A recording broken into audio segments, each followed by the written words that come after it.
দেখো এরকম যদি একটা সংখ্যা থাকে তোমরা কিভাবে সমাধান করবে।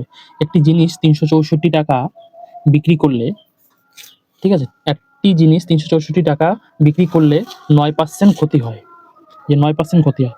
এবার 10% লাভ করতে হলে বিক্রয় মূল্য কত হতে হবে? ঠিক আছে? এই 10% লাভ করতে হলে বিক্রয় মূল্য কত হতে হবে? অপশন এ আছে ৪৪০ টাকা, অপশন বি ৪২০ টাকা, অপশন সি ৪০০ টাকা, অপশন ডি ৩৯০ টাকা। তো এখানে আমি সিম্পল লিখে নিয়েছি।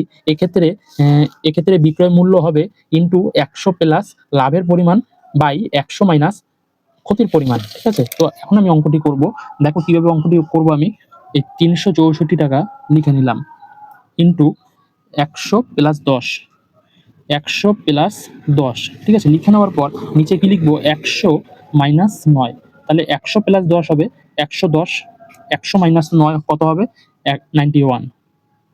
ঠিক আছে? হয়ে যাওয়ার পর তারপর তুমি কি করবে? এটা কাটাকাটি করবে। কাটাকাটিটা তোমাদের আর আমি দেখালাম না। ঠিক আছে? এটা কাটাকাটি করলে তোমার চলে আসবে কত? ৪৪০ টাকা। ঠিক আছে?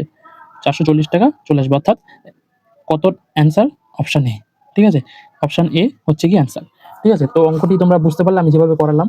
তোমাদের যদি বুঝতে অসুবিধা হয় আরেকবার দেখে নাও, স্কিপ করবে না ভিডিওটা, তাহলে বুঝতে পারবে না। ধন্যবাদ। আসছি নেক্সট ভিডিও নিয়ে। ততক্ষণ চ্যানেলটি সাবস্ক্রাইব করে দিন। আর আমার ক্লাস কিন্তু প্রতিনিয়ত খাতায় এখন যাবে কিছুদিন। ধন্যবাদ।